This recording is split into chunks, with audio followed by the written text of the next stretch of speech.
Next on Newsmax Prime, more terror, this time in Mali. Islamists seize an American-owned hotel in the capital city of that West African country. Africa today, America tomorrow? Congresswoman Diane Black reacts to the attack and tells us what Washington needs to do now. Also ahead, Professor Robert Rabiel, Nina Shea, and Dr. Zuhdi Jasser. Newsmax Prime starts right now.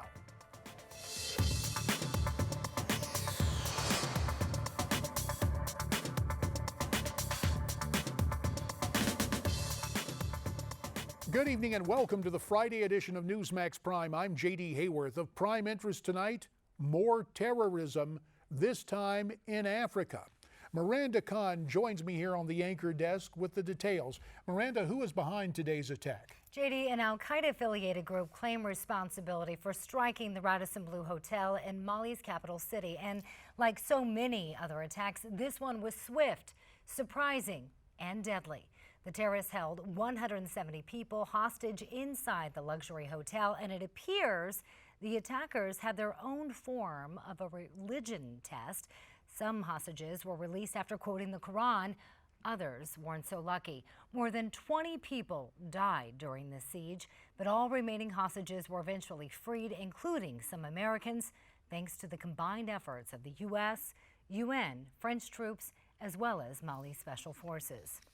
Now, this ordeal in Africa may have ended, but new fears have just begun as ISIS releases yet another video threatening to attack Rome and the Vatican. And as you can imagine, the U.S. and the rest of the world remain vigilant. For more on the story, we're very pleased to be joined now by Congresswoman Diane Black of Tennessee. Diane serves on my old committee, Ways and Means.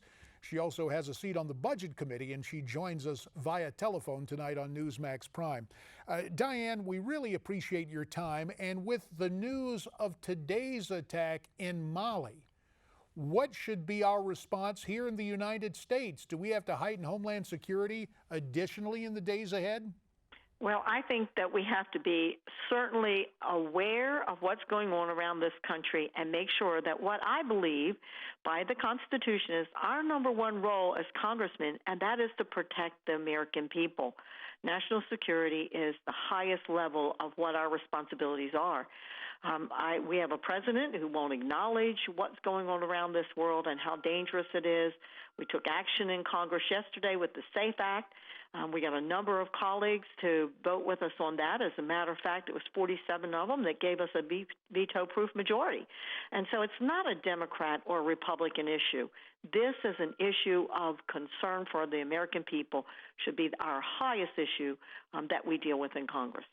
That in mind, Congresswoman, we've heard from intelligence and Homeland Security officials basically all week, and they're all saying they're overwhelmed. How confident are you that we are prepared for an attack? I don't have that confidence because we don't hear that from the executive branch. They haven't been able to give us a plan in the 5 years that I have been in Congress. I have yet to hear a plan from the executive branch on our national security, on how we will deal with all of these nations that we know are not our friends. This is just one of them. I mean, we have China, we have North Korea, we have the Middle East, and we can just point our fingers out at so many of these countries that are not our friend, Russia.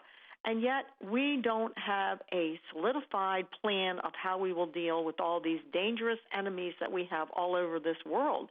And that is a huge concern because we all know in our life, no matter what it is in our life, if you don't have a plan, when something happens, you may react in a way that is not perhaps the best way to react. And it may not be the most safe way to react.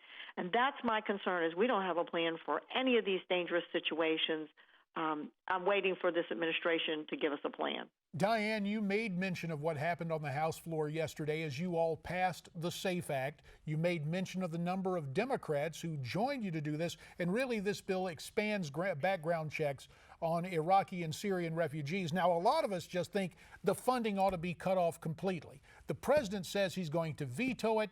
Do you think the Democrats will stay with you and give you a veto-proof majority, or will the White House lean on them and the president basically invalidate the work you did yesterday?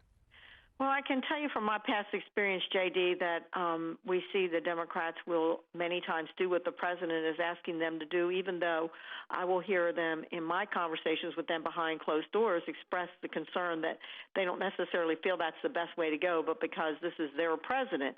In this situation, I will tell you I'm very proud that the Democrats did not just roll over and say we're going to listen to what the president has to say, that they were truly being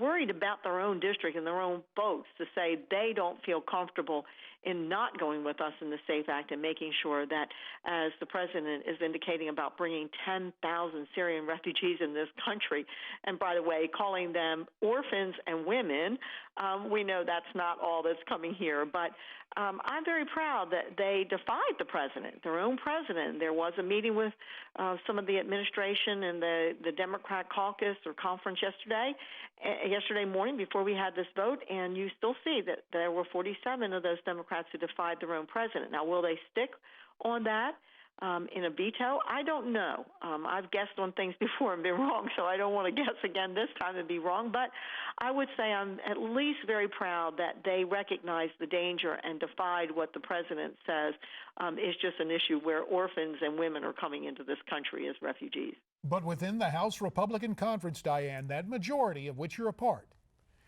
do you believe the new speaker will hear loudly and clearly from the membership that if the president vetoes this, you have to go in and cut off the funding? I think that you heard Paul as he was interviewed yesterday and the day before talking, I believe it was on Fox News interview, that he said, you know, we're looking at everything. We're not taking anything off of the table, and we'll take this one step at a time.